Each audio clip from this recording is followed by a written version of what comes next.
The Johnson household had always been quiet, simple, and filled with the kind of warmth that comes from ordinary happiness. Emily and David Johnson had spent years dreaming of starting a family. They lived in a modest two-story home on a tree-lined street in a suburban neighborhood where children's laughter often drifted across freshly mowed lawns, and neighbors waved to each other while bringing in the mail. Their home was not extravagant, but it was theirs, painted white with blue shutters, a little porch swing, and flower beds Emily had carefully tended each spring. For years, their family consisted of just the two of them and their loyal dog, Max. Max wasn't just any dog. He was a rescue they had adopted from a shelter 4 years earlier. When they first saw him, he was timid, ribs visible beneath his fur, eyes full of a sorrow only stray animals seemed to carry. Emily had knelt by his kennel and whispered, "You're coming home with us." That day, Max's life changed forever, and in turn, so did theirs. From the beginning, Max proved himself to be the kind of dog that blended seamlessly into their lives. He wasn't just affectionate, he was deeply loyal, attentive, and intelligent. He had a way of sitting by the door 5 minutes before David's car pulled into the driveway, as though he could sense his return. He knew when Emily was sad, resting his head in her lap during her quiet tears after a hard day. He had been with them through every season, every holiday, and every quiet night on the couch. So when Emily finally gave birth to their first child, a baby boy named Noah, the Johnsons felt their family was complete. From the very first day, Max's curiosity about the baby was undeniable. Emily worried at first. How would Max react to this tiny, fragile human they brought home? But her fears were quickly silenced. Max approached the infant with a cautious tenderness, sniffing softly, wagging his tail, and lowering his head as though he instinctively knew this little one was precious. The first night home was a sleepless blur. Noah cried with the sharp, insistent wail of a newborn adjusting to the world, and Emily felt exhaustion press into her bones. She rocked him in the nursery chair while David fetched blankets and bottles. Through it all, Max remained by the doorway, watching with unwavering attention. At one point, when Emily finally placed Noah in his crib and tiptoed out, Max padded softly into the room and curled up beside the crib, his nose pressed against the wooden bars. "He's guarding him," David whispered, peeking into the nursery with a smile. Emily, tired as she was, felt her heart swell. It was a picture-perfect moment. Their baby boy, sleeping peacefully, and their dog faithful and watchful, keeping silent vigil. As days turned into weeks, this bond grew stronger. Whenever Noah cried, Max would rush to the nursery before either parent could even react, whining softly as if urging them to hurry. When Noah cooed or laughed, Max wagged his tail with joy. During daytime naps, he refused to leave the room, choosing instead to lie across the threshold like a furry sentinel. It seemed to the Johnsons that Max had embraced his role not as a pet, but as a guardian. Family and friends who visited were charmed. "What a protector you have here," Emily's mother remarked one afternoon, watching Max sit close while Emily held the baby. "Some dogs just know. They understand when something precious has entered the family." The Johnsons basked in this new season of life. They took photos of Noah swaddled in blankets, Max sitting proudly beside him. They posted cheerful updates on social media, baby and his best friend, and received endless heart emojis and congratulations. Everything seemed perfect, yet even in this sweetness, there were little details that Emily sometimes noticed and brushed aside. At night, Max didn't just stay near Noah, he refused to leave. Even when David called him, patting the couch downstairs, Max would whine and glance toward the nursery door, clearly torn. Emily found it endearing, a sign of devotion. "He just loves the baby," she said lightly, whenever David questioned it. Still, the dog's intensity was unusual. It wasn't simply loyalty, it was urgency. Max rarely relaxed fully at night anymore. He shifted positions constantly, lifting his head at the slightest sound, his ears twitching at noises no human could detect. Sometimes Emily would wake to the faint sound of him pacing outside the nursery, his nails clicking softly against the hardwood floor. During the day, when Noah napped, Max often planted himself in front of the crib, his body stiff, eyes locked as if on guard duty. Emily thought it was sweet, though a little excessive. "He'll calm down eventually," she assured herself. "He's just adjusting to the baby, too." David, however, wasn't so easily convinced. "He's acting different," he said one evening, lowering his voice as if not to disturb Noah, who had finally drifted off. "I've never seen him this restless before. Do you think he's anxious? Jealous, maybe?" Emily shook her head. "He's not jealous. Look at him. He's protective." David frowned, glancing at Max, who was curled tightly by the crib once more, his amber eyes wide open, even in the dim glow of the nightlight. For now, the Johnsons let it be. After all, what harm could there be in a dog who wanted nothing more than to guard their child? To them, it was a blessing. Max was more than a pet. He was family.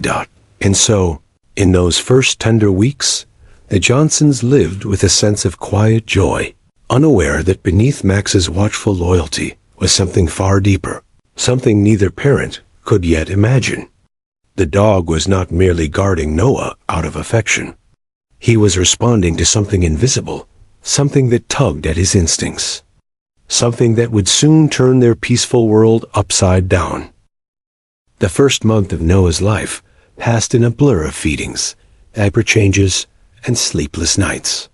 Emily and David adjusted slowly to the rhythms of parenthood. They learned to cherish stolen moments of rest and to celebrate the smallest victories, a 2-hour nap, a quiet feeding, a few minutes of laughter instead of tears. Through it all, Max remained ever present, a constant figure in the nursery and an inseparable part of this new chapter. But as the weeks went on, his devotion began to take on a different tone. What had once seemed sweetly protective now started to feel strange. It began subtly. Whenever Noah was placed in his crib, Max grew visibly uneasy.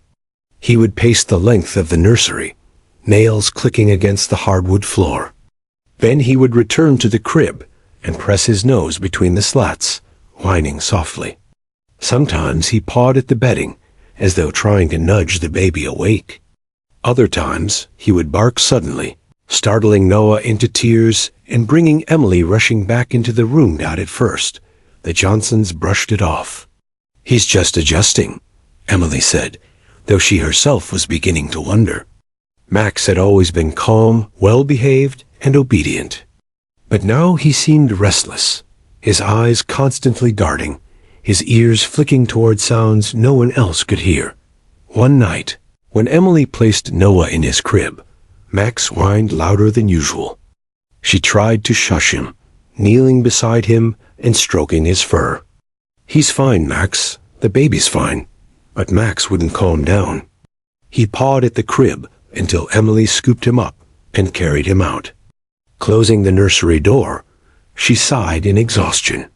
Yet even through the closed door, Max whimpered, scratching at the wood until David finally had to lead him downstairs. "I think he's jealous," David muttered as they collapsed onto the couch. "He was the center of our attention before. Now he feels left out." Emily frowned, not entirely convinced. Max didn't seem jealous. He wasn't aggressive toward Noah. In fact, he seemed fixated on staying near him, as though the baby's absence caused him distress. "He's not jealous," she said firmly. "I think he's worried." "About what?" David asked, exasperated. "The baby is healthy. The doctor said he's perfect. There's nothing to worry about." But Emily couldn't shake the unease building. Inside her, the behavior only intensified over the next week. Whenever Noah was carried into the nursery, Max's body stiffened. He hovered, following close at Emily's heels. and sometimes positioned himself between her and the crib, as if trying to stop her from laying Noah down. The moment she did, Max's anxiety spiked. He would whine, circle the crib, and occasionally emit a sharp bark that made Noah startle awake. Emily tried everything comforting him, scolding him, distracting him with toys, but nothing worked. His agitation seemed rooted in the crib itself, or perhaps the nursery.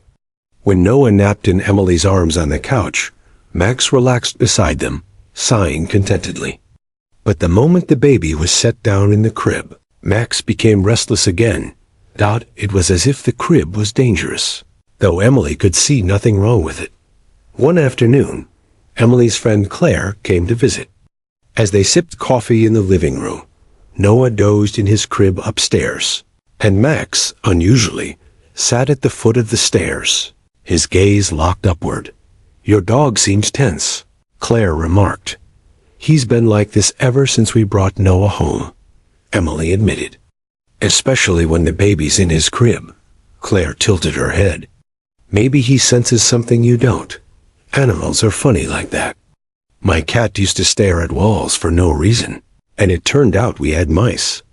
Emily chuckled weakly, though the idea planted itself in her mind. Could Max be reacting to something physical? A sound? A smell? She couldn't smell anything unusual, but Max's sharp nose might detect things she couldn't.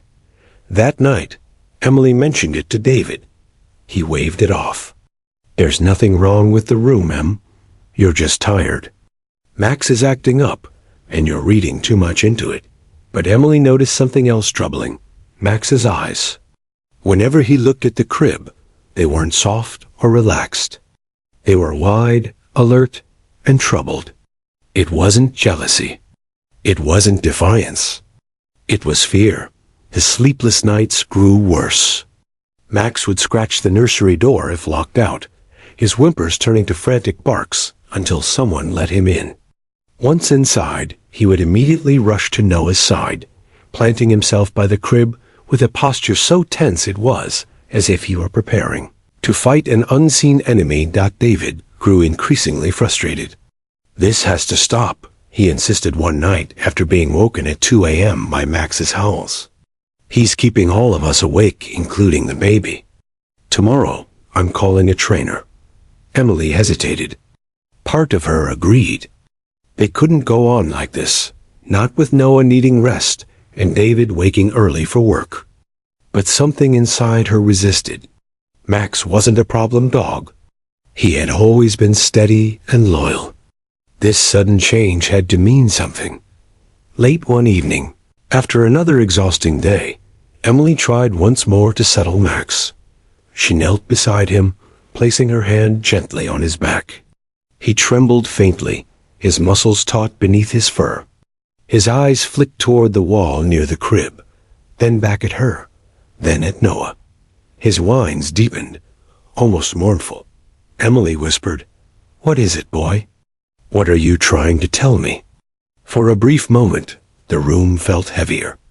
Noah shifted in his sleep, letting out a tiny cough. Max stood abruptly, barking once, sharp and loud. Emily startled, her pulse racing.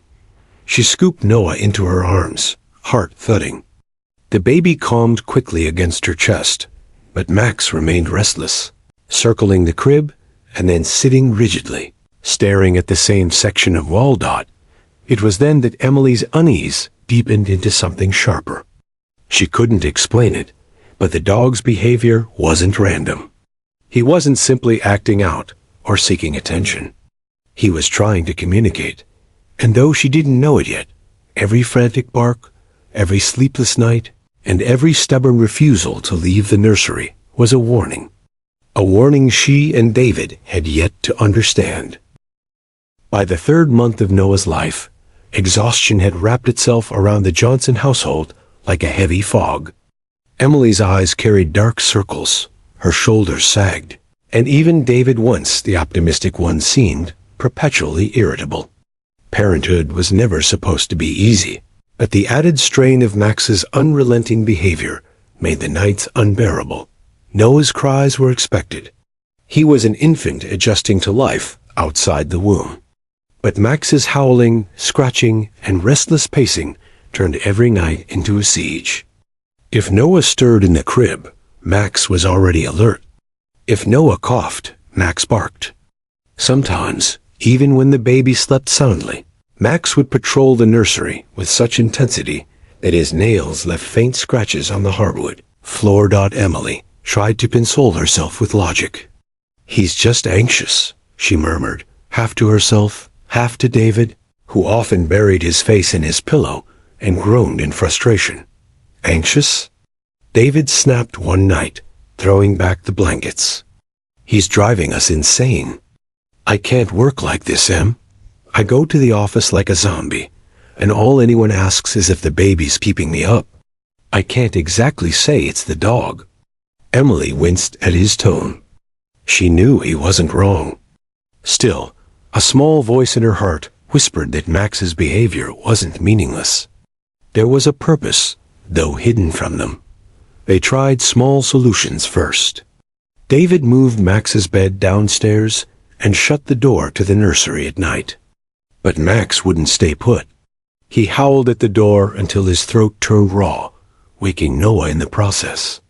When David attempted to lock Max in the laundry room, the dog clawed at the door with such desperation that Emily feared he would injure himself. The trainer they contacted offered standard advice: increase exercise, add enrichment toys, establish stricter boundaries. Emily followed every instruction diligently. Max enjoyed the long walks, gnawed the puzzle toys, and obeyed commands flawlessly during the day. Yet the moment Noah was placed in the crib, all progress unraveled. It wasn't just behavior, it was obsession. One night, Emily tried an experiment. She placed Noah in a bassinet in their bedroom instead of the nursery. To her surprise, Max relaxed. He curled up at the foot of their bed, watchful but calm. For the first time in weeks, everyone slept for more than 3 consecutive hours. The next evening, however, they returned Noah to his crib, hoping it had only been a temporary phase. Max erupted again, whining, barking, and eventually standing on his hind legs to paw at the crib rails. Emily stared at him in the dim glow of the nightlight, her heart pounding. Why the crib? Why the nursery? She couldn't shake the thought that something unseen pressed upon Max's senses. He was a dog, after all, creatures known to detect things beyond human perception. They could smell cancer, sense seizures, predict storms, and alert to dangers their owners never noticed. What if Max's instincts were tuned to something real? But what could it be? Days turned into weeks, and the toll mounted. Emily found herself crying in the shower, silently so David wouldn't hear. The constant tension gnawed at her nerves, making her question her ability as a mother. During the day, she scoured parenting blogs for answers, searching dog restless around baby, dog anxious near crib, dog senses danger. The articles offered nothing but speculation, jealousy, need for attention, or mere coincidence. Meanwhile, David's patience thinned to a breaking point. "I'm serious," he said one evening, his voice firm. "We can't keep doing this. I love Max, but if this continues, we'll have to rehome him. Noah comes first." The word rehome felt like a knife to Emily's chest. Max wasn't just a pet. He was family. She shook her head fiercely. "No, we are not giving him away. He's trying to tell us something. I can feel it." David threw up his hands. "Tell us what? That he doesn't like the crib? Fine, we'll get a new crib. Will that make him happy?" But deep down, Emily knew it wasn't about furniture. Something else was wrong. That night, she stayed awake long after David drifted off, listening to the soft creaks of the house and the faint sound of Max pacing in the nursery. The floorboards groaned beneath his weight, followed by quiet whimpers. Then suddenly silence. Emily sat up in bed, uneasy. She tiptoed down the hallway and pushed the nursery door open. There was Max, sitting rigidly by the crib, his ears perked, and eyes fixed not on Noah, but on the wall. He didn't even notice Emily at first. His body was tense, his chest rising and falling in rapid breaths. He was staring so intently that Emily followed his gaze. The wall looked ordinary, just pale blue paint. A row of decals Emily had stuck up during pregnancy, and the faint outline of a shelf. But Max's focus never wavered. His low growl vibrated softly in the air, almost imperceptible. Emily's pulse quickened. "What is it, boy?" she whispered. Max turned briefly toward her, whining, then returned his gaze to the wall, as if urging her to see what he saw, to sense what he sensed. Noah stirred, letting out a faint cough, and Max instantly pressed his nose against the crib, whining louder. Emily scooped Noah into her arms, swaying him gently. Her eyes flicked back to the wall, her heart pounding harder. She stayed there for nearly an hour, rocking Noah and watching Max. Eventually, the baby drifted back to sleep in her arms, and Max relaxed only slightly, resting his chin on the edge of the crib, but never looking away from that section of wall. By dawn, Emily's unease had solidified into something heavier. She no longer saw Max's behavior as mere restlessness. She saw it as warning. But warning of what? When she told David the next morning, he brushed it off. "You're sleep-deprived, Em. You're starting to imagine things. Max is just being weird.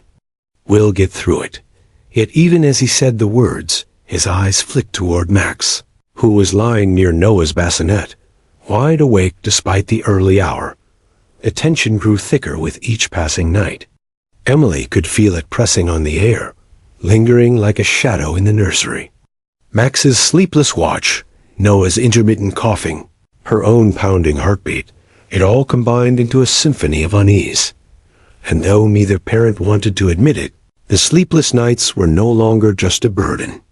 They were a message.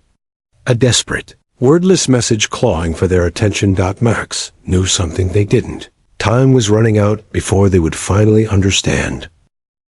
By the time Noah was 3.5 months old, the Johnson household had become a battlefield of fatigue and rising tension. The sleepless nights, Max's relentless agitation, and the gnawing uncertainty were pulling Emily and David in opposite directions. David, practical to a fault, clung to rational explanations. He blamed stress, jealousy, or poor training.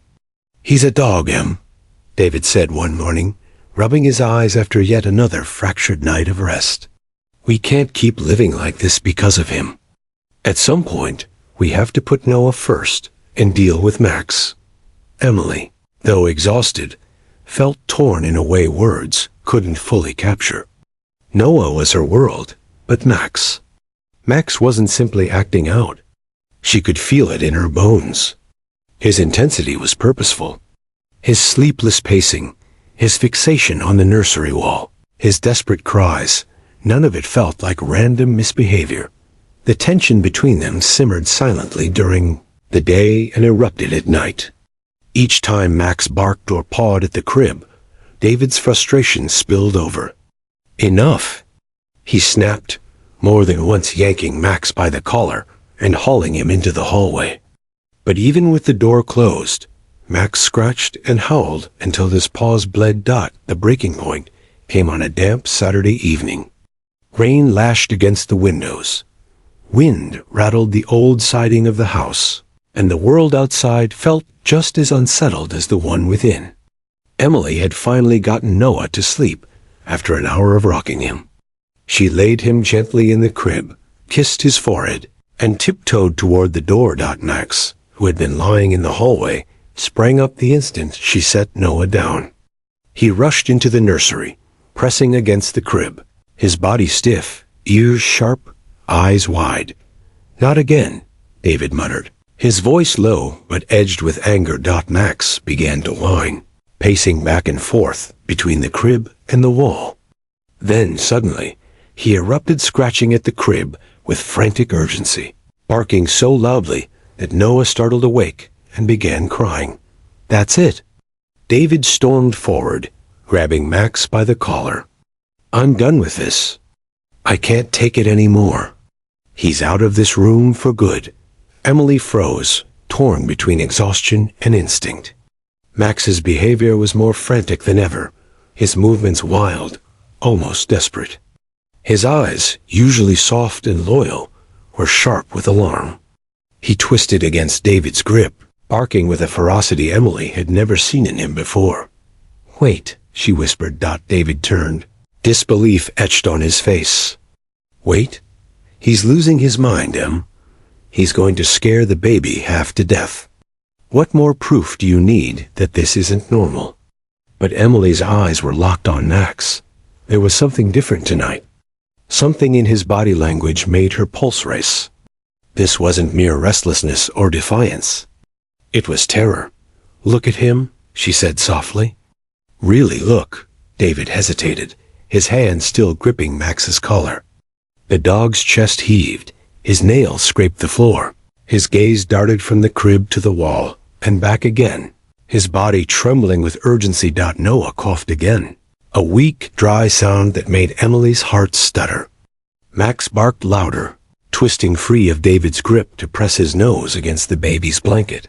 Emily's instincts screamed louder than David's logic. She scooped Noah into her arms, holding him close. Something's wrong, she said, her voice shaking. David sighed, exasperated. The baby's fine. He just coughed. Dogs don't know everything, Em. But even as he said it, unease flickered across his features. Max wasn't calming down. He circled the room with a frenzied energy, then stopped abruptly by the wall again, nose pressed low near the baseboard. Growling softly. Emily clutched Noah tighter. Why does he keep going to that wall? David ran a hand through his hair. Maybe mice. Maybe nothing. I don't know. But Emily couldn't let it go. Her eyes darted between her son and the dog, between the coughing and the barking.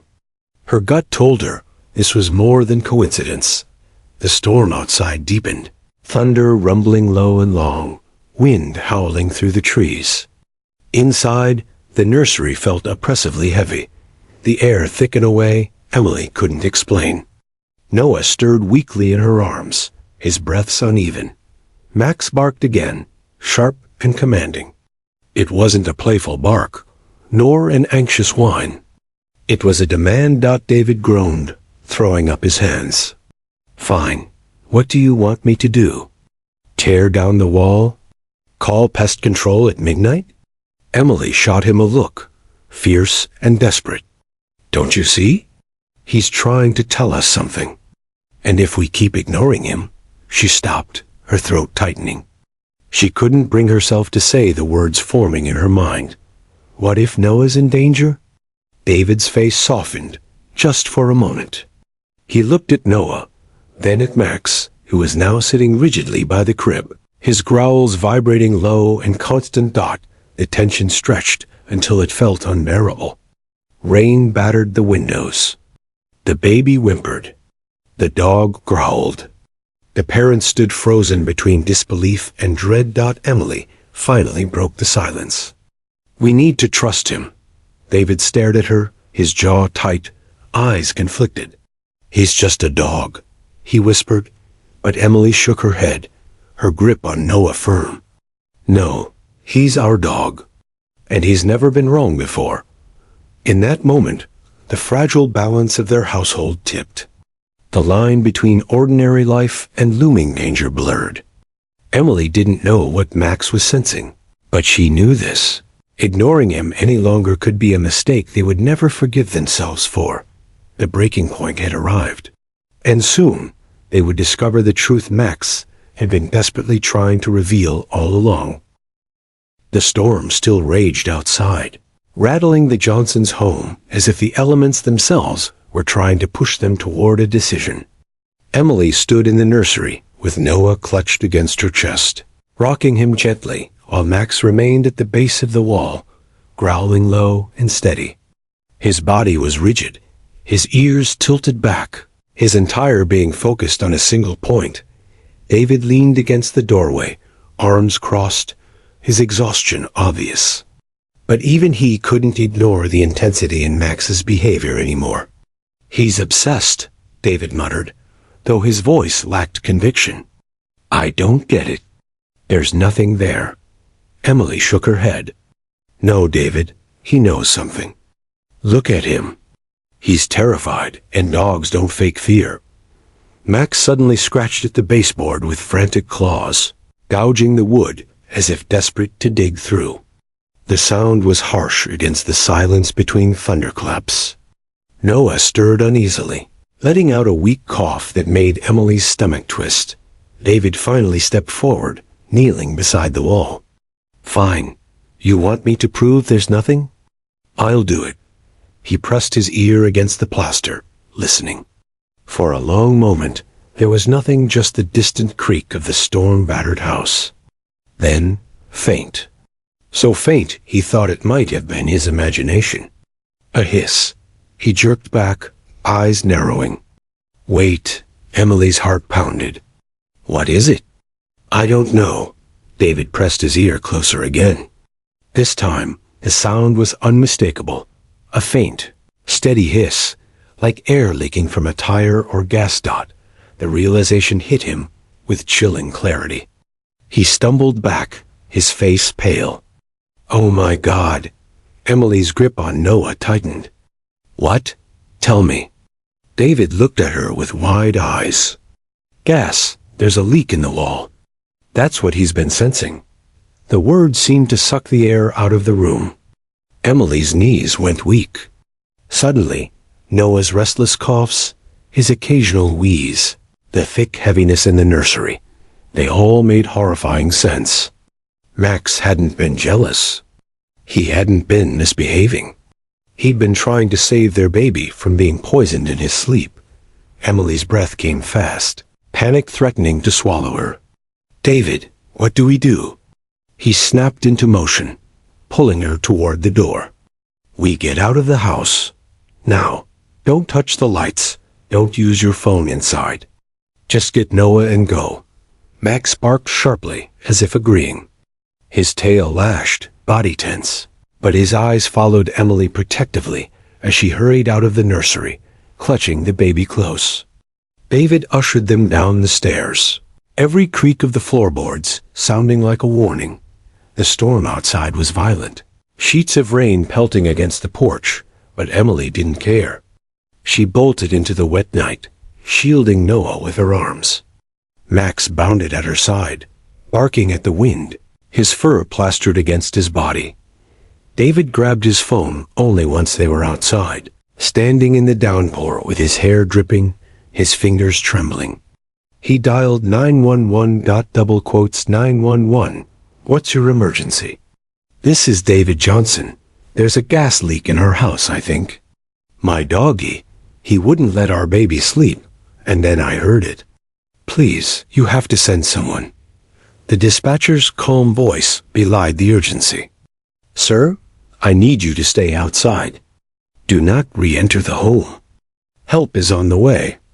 Emily sat on the porch steps, rain soaking her clothes, rocking Noah, who whimpered softly against her chest. Every second felt like an eternity.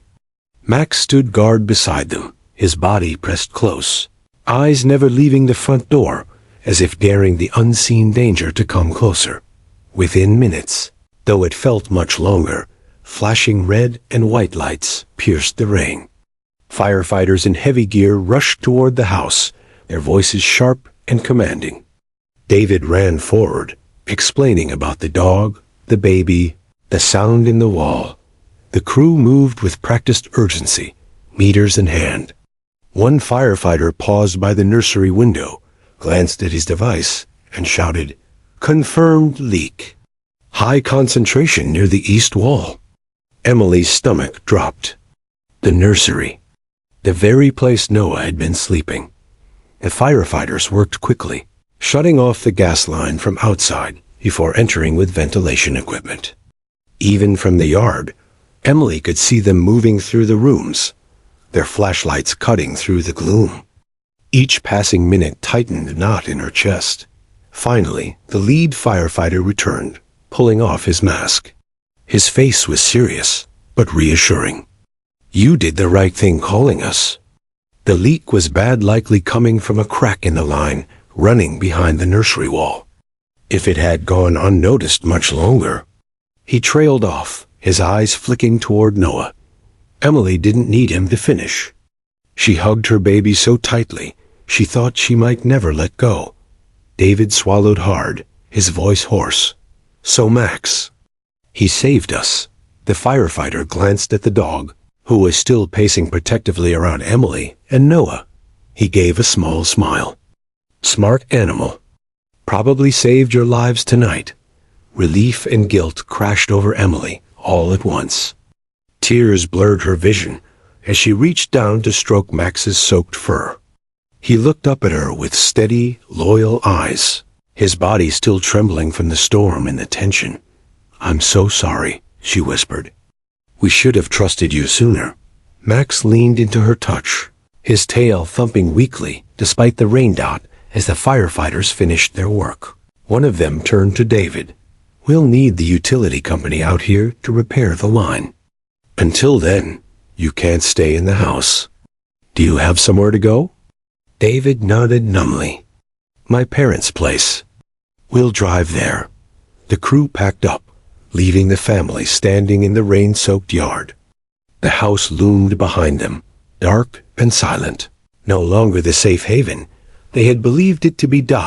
Emily looked down at Max, who had finally sat, his head resting against her leg, as though the weight of his mission had lifted. The image of him scratching desperately at the crib, arcing until his voice broke, replayed in her mind. She realized then that Max had never once cared about being scolded, locked out, or misunderstood. All that mattered to him was keeping Noah safe. As David guided her toward the car, Emily turned to the dog. "Come on, hero," she whispered. "You're coming with us." And for the first time in weeks, she felt a flicker of peace. They had discovered the truth, escaped the danger, and most importantly, learned never again to doubt the instincts of the loyal guardian who had saved them all. But little did they know, the discovery was just the beginning.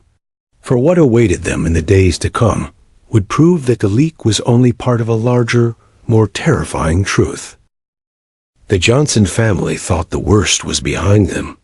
They had fled the house in the middle of a storm, watched firefighters confirm a dangerous gas leak, and taken refuge at David's parents' home just across town. Emily tucked Noah into a travel crib in the guest bedroom, his tiny chest rising and falling peacefully for the first time in days.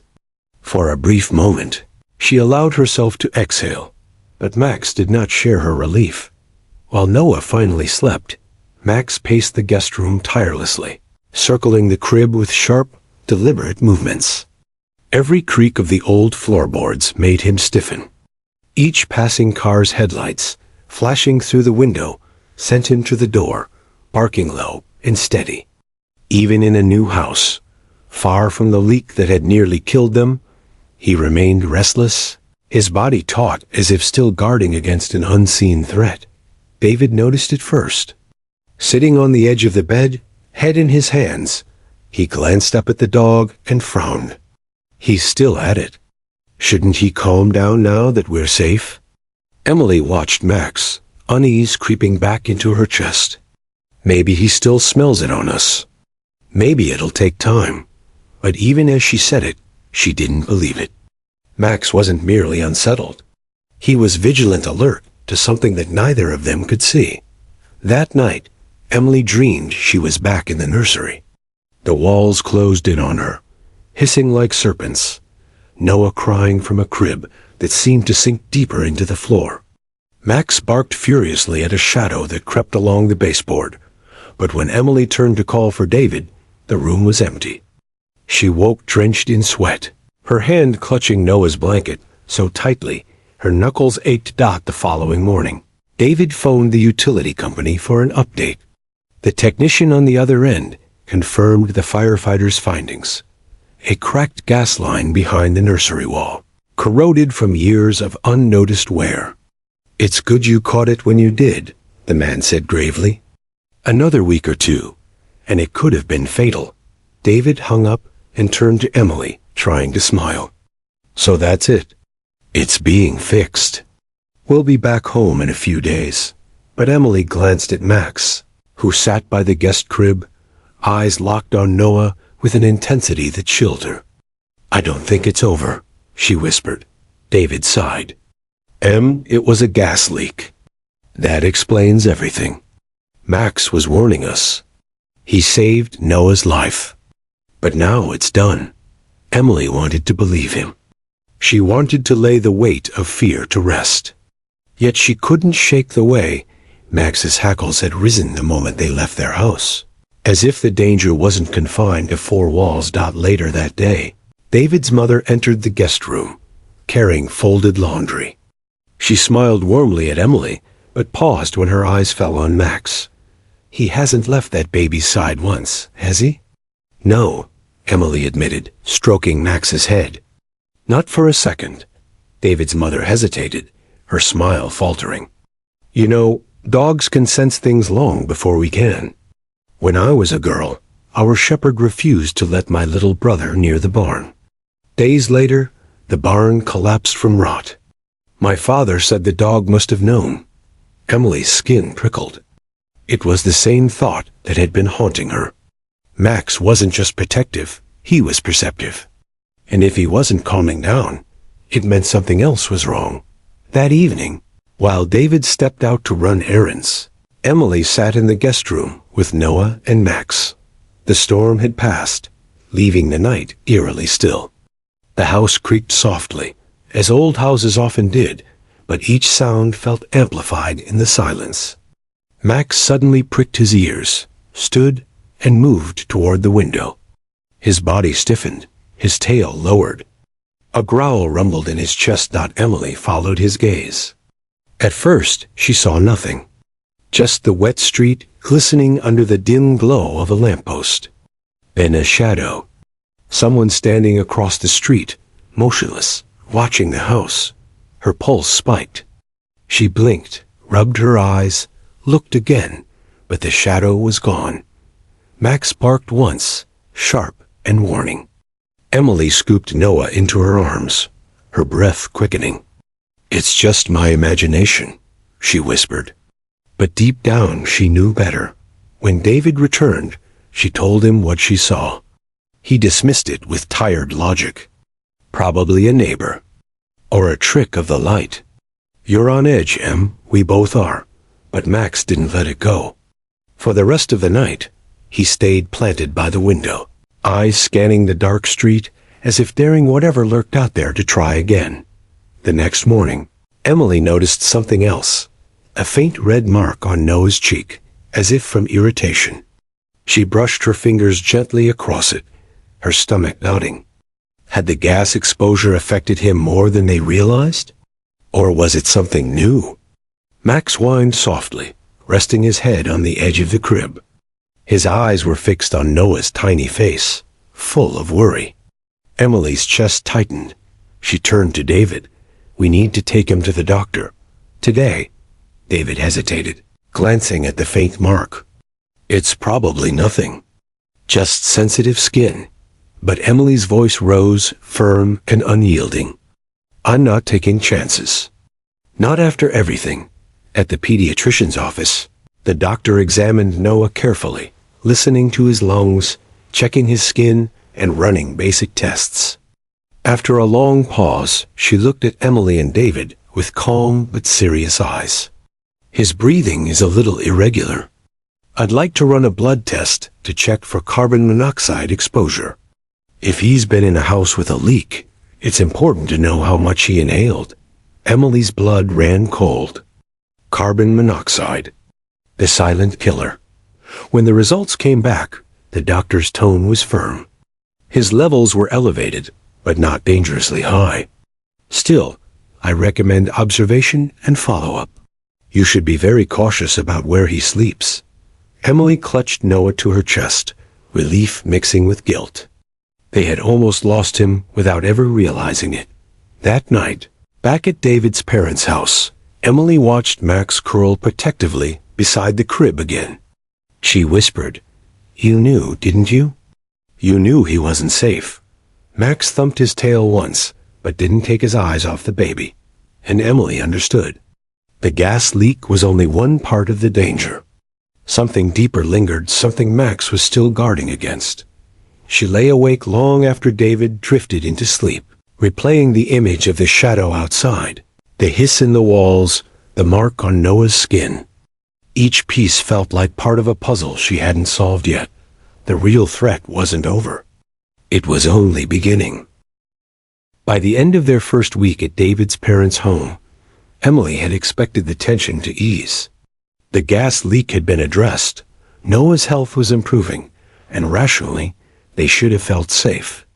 But Max made sure that sense of security never settled in. He remained restless, never leaving Noah's side. If the baby stirred, Max was instantly alert, ears pricked, eyes sharp. At night, when the house grew quiet, he positioned himself between the crib and the door, his body stiff, his gaze unwavering on the dark hallway. It was as if he was waiting for something. Emily, though exhausted, couldn't ignore him anymore. She found herself watching Max as much as she watched her baby. Every twitch of his ears, every low growl he emitted in the silence of the night, it all made her pulse quicken. David, however, clung to his practicality. He still wound up from the leak. He insisted one morning over coffee, though his voice betrayed fatigue.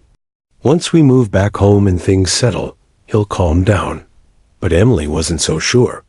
Especially after what she saw 2 nights later. It was nearly midnight when she woke to Max's low, rumbling growl. She sat up instantly, her heart racing, and followed his gaze toward the window.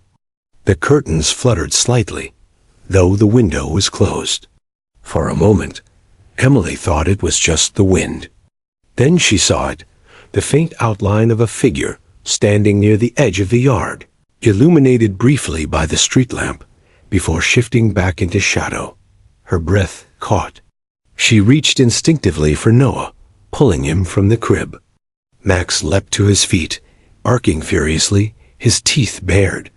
The figure didn't move closer, but didn't retreat either. It just lingered, watching. Emily's trembling fingers shook David awake. "There's someone outside," she whispered urgently. David scrambled to the window, but by the time he looked, the figure was gone, swallowed by the night.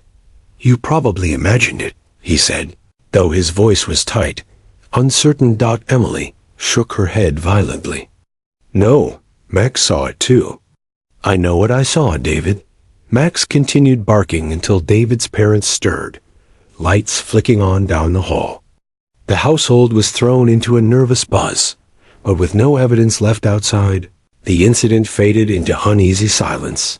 Still, Emily couldn't shake the feeling of being watched. The following day, David installed a baby monitor with a camera in the guest room, more to ease Emily's nerves than anything else. But when she reviewed the footage the next morning, her blood ran cold. At exactly 2:14 a.m., while the room appeared calm, Max had suddenly risen and stared directly at the window, growling. For nearly 3 minutes, he paced, barked, and pressed against the glass.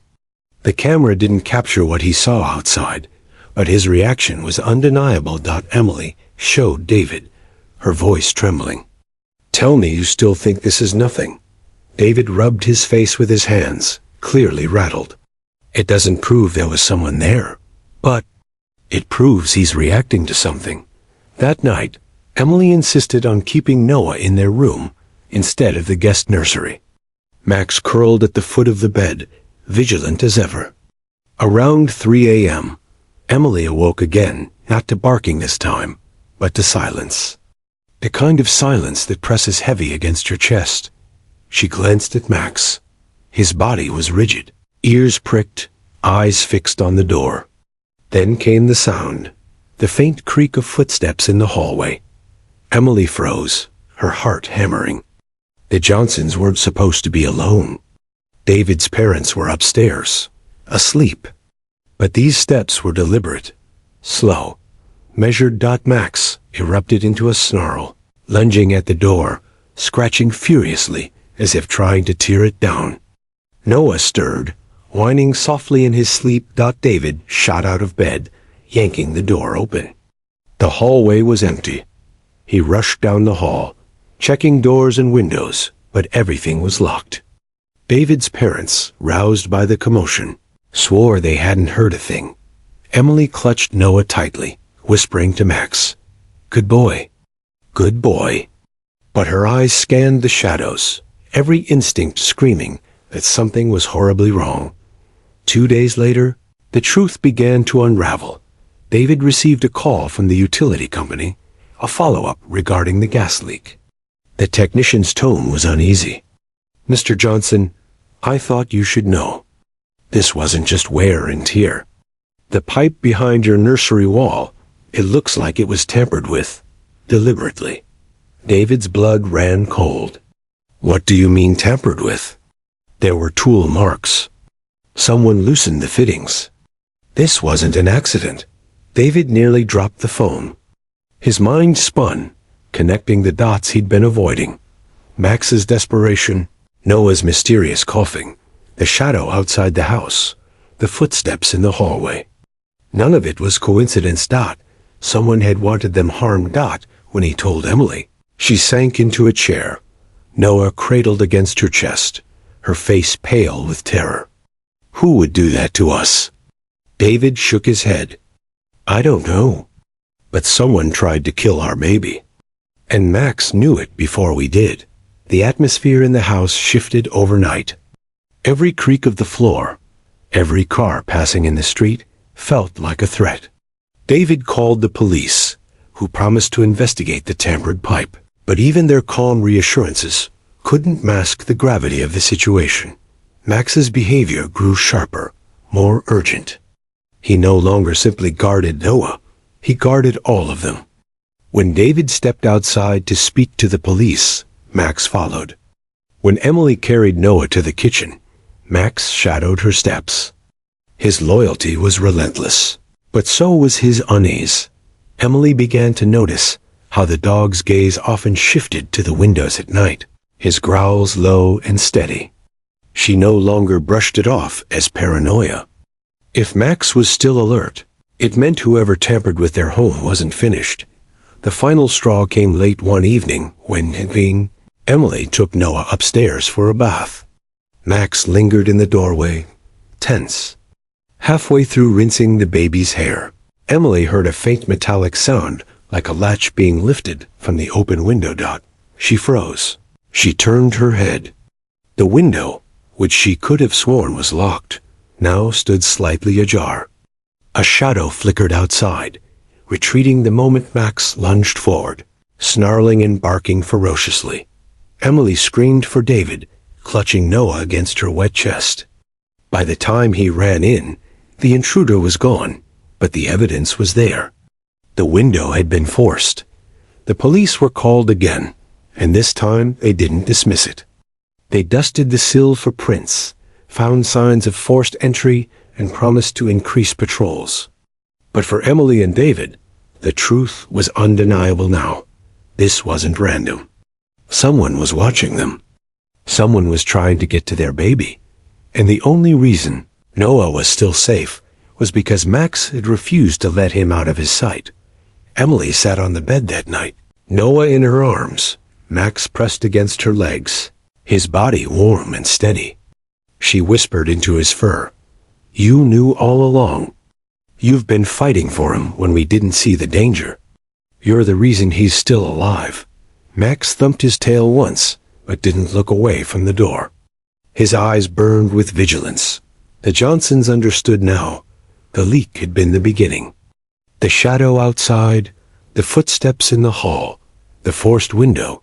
This was a campaign of terror. Someone wanted to harm them, and Max was the only barrier standing in their way. The escalation had begun, and the worst was yet to come. Emily's heart hammered as she held Noah close. Max was still barking at the window where the shadow had stood. The police had left hours earlier, assuring them they'd keep watch. But the reassurance did little to calm the gnawing dread. Whoever had tampered with the gas leak wasn't finished, and now they knew it. Next days blurred together in a haze of fear and exhaustion. Every creak of the floorboards, every flicker of headlights outside, set Emily's nerves on edge. David did his best to appear strong, but she saw it in his eyes, the sleeplessness, the doubt, the terror that someone wanted to hurt their child. Max remained their anchor. His vigilance never wavered, guarding Noah at every turn, refusing food until the baby was safe in his arms. His instincts had been right every time, and Emily trusted him more than anyone else. One night, when the fear threatened to consume her, Emily whispered into Max's fur, "You're the reason we're still here. You saved us when we didn't even know we needed saving." Soon after, the police called with a breakthrough. Fingerprints on the nursery window matched a disgruntled contractor who had worked on their house months earlier, man who'd been fired for negligence. The tampered gas line, the shadow outside, the break-in attempt, it was all him.